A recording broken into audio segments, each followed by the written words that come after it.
বন্ধুগণ, স্বাগত আমার চ্যানেল ফেনাস টেক পালসে। আগের ভিডিওতে আমরা ট্রান্সপোজ অফ ম্যাট্রিক্স অর্থাৎ রো কলমে পরিণত হয় এবং কলমের ভ্যালুগুলো রোতে চলে আসবে, আর সিমেট্রিক অফ ম্যাট্রিক্স অর্থাৎ ম্যাট্রিক্সের মধ্যে রো আর কলম থাকে, সেই কলমের তিনটে কলম তিনটে রো হলে তবেই সেটা সিমেট্রিক ম্যাট্রিক্স হয়। আর যদি দুটি কলম তিনটে রো বা দুটি রো একটি কলম, তাহলে কিন্তু এটা সিমেট্রিক ম্যাট্রিক্স হবে না। সেই নিয়ে আলোচনা করেছিলাম এবং আপনাদের সামনে দুটো প্রোগ্রামকে আমি উপস্থাপিত করেছিলাম। আজকেও ঠিক সেরকম আরেকটি programme, addition of two matrix নিয়ে আমরা আলোচনা করব।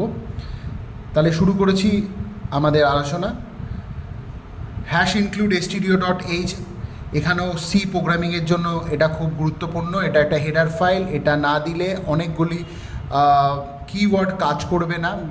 যেমন ভয়েড মেনেরতে অসুবিধা হবে, যখন আমরা প্রিন্টএফ স্ক্যানএফ নিয়ে কাজ করব তখন আমাদের অসুবিধা হবে, মানে সেগুলো কোথা থেকে এসছে সেগুলো এই stdio.h অর্থাৎ স্ট্যান্ডার্ড ইনপুট আউটপুট লাইব্রেরি থেকে এগুলোর আগমন ঘটেছে, সেটা আমরা জানতে পারবো। শুরু করছি হ্যাশ ইনক্লুড stdio.h।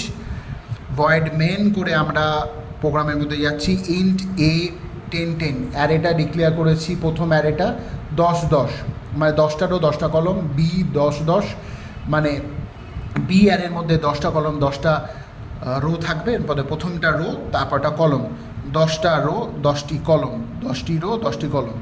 আরেকটি সি বলে আরেকটি অ্যারে নিয়েছি, তার মধ্যেও 10 করে আমি রো কলমকে নিয়ে নিয়েছি।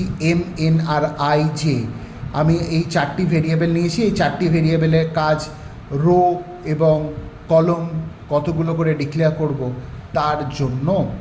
এরপরে আমাদের যেটা ফার্স্ট কাজ হচ্ছে, প্রথম কাজ read the size of the array. দেখুন, printf enter the size of the array, scanf করে %d প্রথম %dটা রোয়ের নাম্বার কতগুলো হবে, আর দ্বিতীয় %dটা কলমের নাম্বার কত হবে সেটা নিয়ে আমরা mn ধরে নিয়েছি। Printf enter element into array A for i = 0 i less than m i++, for j = 0 j less than n j++ করে স্ক্যানএফ করে %d দিয়ে a অফ ij এর মধ্যে আমি ভ্যালুগুলো নিয়ে নিচ্ছি। কি বলেছি এর পাশে দেখুন লিখেও দিয়েছি, read and enter all element in array. তার মানে আপনারা যতগুলো ভ্যালু নেবেন সেই ম্যাট্রিক্সটার মধ্যে, ধরুন 2 × 3 ভ্যালু নেই, দুটো রো 3টে কলমে যতগুলো ভ্যালু হয় 6খানি ভ্যালু 6টি ভ্যালু, মানে 2 × 3 6টি ভ্যালু হবে। সেই ভ্যালুগুলো এর মধ্যে আমি ইনপুট করলাম। ঠিক সেরকমভাবে print enter element into array B, এখানে আমি কি করছি, for i = 0 i less than m, এটা হচ্ছে রোয়ের জন্য i++, রোয়ের জন্য ডিক্লেয়ার করলাম। কলমের জন্য j = 0 j less than n, এই n ভ্যালুটা কিন্তু আমি প্রথমে নিয়ে নেব, মানে 2 × 3 ডিক্লেয়ার করে দিয়েছি। দুটো রো ধরুন রোয়ের জন্য, আর তিনটে হচ্ছে কলমের জন্য, তিনটে ভ্যালু। এইবারে হচ্ছে bij, মানে স্ক্যানএফ করে %d করে b অফ ij ডিক্লেয়ার করলাম। তাহলে এখানেও read and enter array element in B array আমরা ডিক্লেয়ার করে দিয়েছি। Next, find the result. এবার আমি রেজাল্ট ফাইন্ড আউট করব। কী করে বের করব, for i = 0 i less than m i++, for j = 0 less than n j++, c of ij, এর মধ্যে a অফ ij প্লাস b অফ ijটাকে আমি যোগ করব, অর্থাৎ বি এর ij মানে হচ্ছে বি এর রো কলমে যে ভ্যালুগুলো আছে, আর a অফ ij মানে হচ্ছে এর রো i যে কলমে যে ভ্যালুগুলো আছে সেগুলো একের সাথে এক যোগ হবে। প্রিন্ট করব কি, the array is for loop দিয়ে i of 0 i less than m i++, এটা রো মানে সি, আমরা এখন সি যে অ্যারেটি আছে তার মধ্যে ভ্যালুগুলো প্লাস করে অর্থাৎ অ্যাডিশন করে বসাতে হবে। তাহলে রোয়ের জন্য i0 i less than m i++, for j = 0 j less than m j++, প্রিন্টে %d করে c অফ ij, এই যে দিলাম এইটা মানে সি এর মধ্যে ভ্যালুগুলো স্টোর হবে প্লাসের করার পর। গেট ch কেন দেওয়া হয়েছে, কারণ ভয়েড মেন নেওয়া হয়েছে। যদি আমি ইন্ট মেন নিতাম তাহলে রিটার্ন 0 বা রিটার্ন 1 রিটার্ন 2 যে কোনো একটা নাম্বার রিটার্ন করতাম।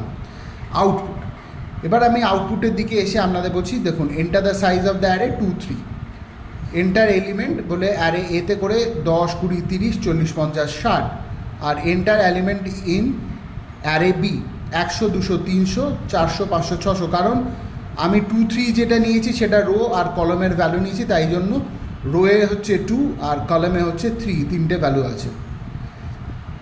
এইবারে দেখুন অ্যারে আইজ মানে যেটা সিতে আমরা প্রিন্ট করতে যাচ্ছি, সি অফ আই যে করে প্রিন্ট করতে যাচ্ছি, প্রথমের এই অ্যারেটা মানে 10-এর সাথে 100টা যোগ হচ্ছে, যোগ হয়ে 110, 20-র সাথে 200 যোগ হয়ে 220, 30-এর সাথে 300 যোগ হয়ে 330, 40 হচ্ছে 400-র সাথে 440, 50 হচ্ছে 500-র সাথে 550, 60-এর সাথে 600 যোগ হয়ে হচ্ছে 660। তাহলে এইভাবে কিন্তু অ্যাড হয়ে যাচ্ছে আমাদের অ্যারেটা। তাহলে এখানে আমি আপনাদেরকে আজকে অ্যাডিশন অফ 2 অ্যারে দিয়ে আপনাদেরকে আলোচনা করলাম। বন্ধুগণ, আমার এই ভিডিওটা যদি ভালো লাগে তাহলে শেয়ার করুন, সাবস্ক্রাইব করুন, এবং এরকম আরও অনেক সি প্রোগ্রামিংয়ের ভিডিও আসতে থাকবে, প্রত্যেক সপ্তাহেই আসবে। আমি চাই আপনারা আমাকে কমেন্ট করে জানান আর কি ধরনের ভিডিও আপনাদের ভালো লাগে, আর চ্যানেলটাকে শেয়ার সাবস্ক্রাইব করে আমাকে একটু সাহায্য করুন। আর আমার যে পুরনো ভিডিওগুলো আপনারা যখনই দেখতে যাবেন তখনই আই বাটনতে ক্লিক করবেন, সেখানে আমার পুরনো ভিডিও পুরো লিস্ট দেওয়া আছে, সেখান থেকে আপনারা লিস্ট অনুযায়ী ভিডিওগুলো পেয়ে যাবেন। ধন্যবাদ বন্ধুগণ, আজকের জন্য এইটুকুনি। আবার ফিরে আসবো পরের ভিডিও নিয়ে খুব শীঘ্রই। ধন্যবাদ।